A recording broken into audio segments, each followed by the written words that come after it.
All pharma consultancies do one thing really well. They create captivating PowerPoint presentations for their clients.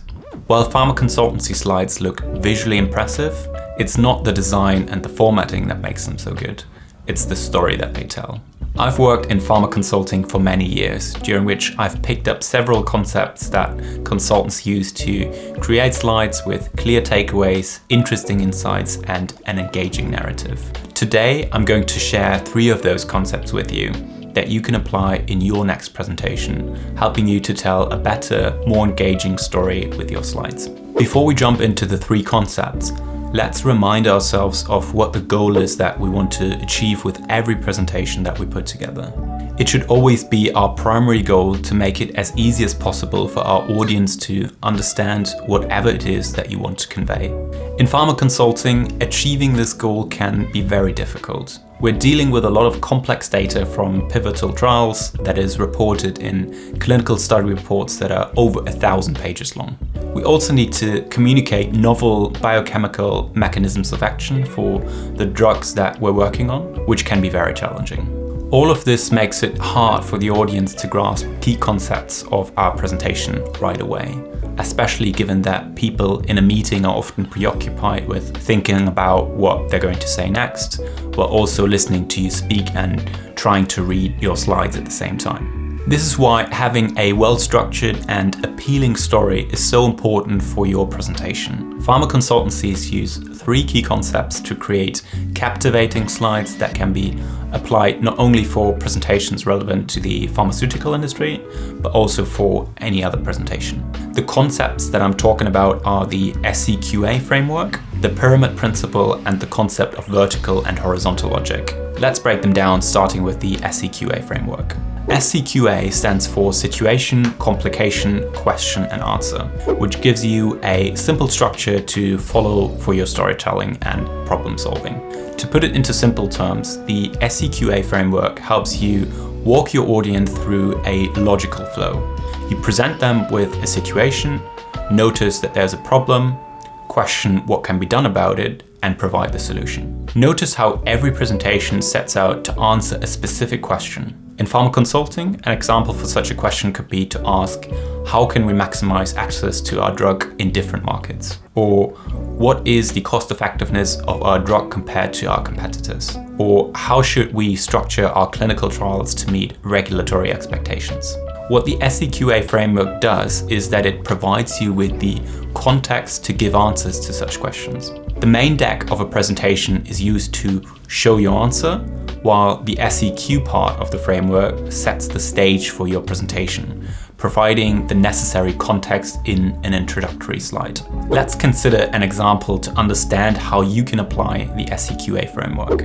Imagine you're working on a project for a pharma company who wants to decide in which therapeutic area they should focus their research and development efforts, so they can develop the next big blockbuster therapy and increase their revenue. Remember that the main part of your presentation should be a recommendation for which therapeutic area they should focus on, while the situation, complication, and question will form your introduction. The situation is how things are right now, which gives you the context of your presentation. In our example, the situation is that the pharma company wants to develop a new blockbuster drug. The complication to this could be that the landscape for blockbuster therapies is becoming increasingly competitive and complex, as many large pharma companies are already dominating well-established therapeutic areas, making it harder to break through. This leads to the question of which therapeutic area the pharma company should target, given the competitive and complex market landscape. Hence why the main part of your deck should be designed to answer this question. Using the SCQA framework puts the presentation in context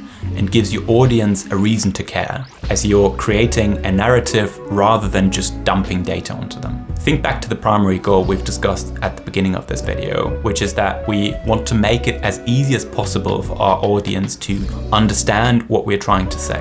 The next idea I want to talk about is the pyramid principle, as it pairs really well with the SCQA framework. While the SCQA framework establishes the context and direction of your presentation, The pyramid principle organizes the supporting details, creating a structured and persuasive communication strategy. To put it simply, the pyramid principle is a way to structure information so that they are clear and easy to understand. The idea is to start with the main point or conclusion first, which is at the top of the pyramid, and then support it with arguments or reasons below, represented via the layers of the pyramid. Coming back to our example of the pharma company who wants to develop a new blockbuster therapy, our answer to that question could be to focus their R&D on neurology, which represents our main idea in the pyramid principle. We can then present supporting evidence to validate our main point, for example, by arguing that the neurology market shows growth potential and that there is a high unmet need in that therapeutic area. If you wanted to, you could add more layers to the structure, expanding the two supporting points even further, with more supporting evidence and data. To communicate these findings in a presentation, you start at the top and then make your way to the bottom. This way, you're providing your audience with the context first, rather than immediately overwhelming them with the specific details. This top-to-bottom approach also makes it as clear and as simple as possible to follow your line of thought, as it shows how you've reached your own conclusions. If you wanted to present this information using PowerPoint, you could rearrange the slides like this, starting with your main idea first, followed by the additional detail for each of your supporting points. If you combine this with your SCQ introduction slide we've developed earlier, you've got yourself a story that's easy to digest, clearly structured, and which has the potential to captivate your audience. While you could call it a day and purely rely on the SCQA framework and the pyramid principle to develop your slide decks, there's one more related concept that provides you with a logical guideline for your presentations. This last approach that I want to talk about is the concept of vertical and horizontal logic. When you're just starting out in consulting, one of the first things that you're taught is that a slide's title should always be the key takeaway of the slide. What you want to avoid is titles that simply provide broad generic labels such as overview or recommendation. Instead, you want to make it more active and bring the key message across in the slide title. To put this into practical terms, let's look at our example again from earlier. If we zoom in on one of the supporting slides, we can see that we've already developed a good title for one of the supporting arguments using the pyramid principle. This title has a clear takeaway message, namely that the prevalence of neurological disorders is increasing. What the concept of vertical flow tells us is that our slide title should match the content of the slide. Or, in other words, everything that's on the slide should support our title. To support our slide title, we could, for example, add prevalence trends for 3 major neurological disorders, such as Alzheimer's, Parkinson's disease, and epilepsy, that show that the prevalence for these diseases is increasing. We want to make sure that we stick to this principle of vertical logic for all our slides, giving persuasive evidence to support our title. Besides applying consistent vertical logic throughout our slide deck, we also want to check for the horizontal flow of our presentation. A good trick I still use to this day is that when I have a completed PowerPoint presentation, I will go to the outline view and just read the titles of my slides one after another. This gives me an idea about the horizontal flow of my presentation. Your work doesn't need to resemble the likes of Shakespeare, Dickens, or Tolstoy, but you want your titles to make sense logically, telling a story that's easy to follow for your audience. All slide titles put together should give you the full picture of your presentation.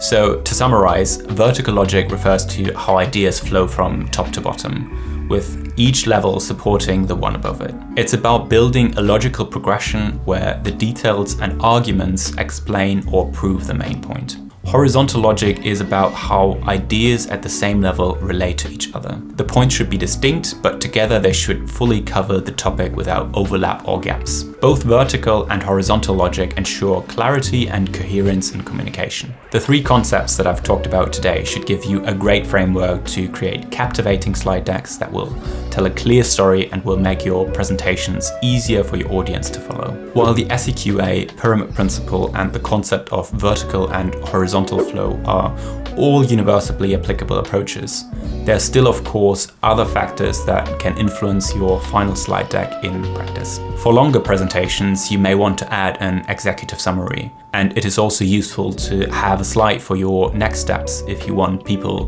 to take action following your presentation. Generally though, these 3 frameworks give you a great foundation for creating slides, and I found it really valuable to learn about these concepts early on in my career, which is why I wanted to share them with you today. A great way to practice your skills in building captivating slide decks is to start a job in pharma consulting, which is why I'd recommend you check out my beginner's guide on pharma consulting, where I talk about topics such as career progression, salary, and more. As always, thanks so much for watching, and I will see you in the next one.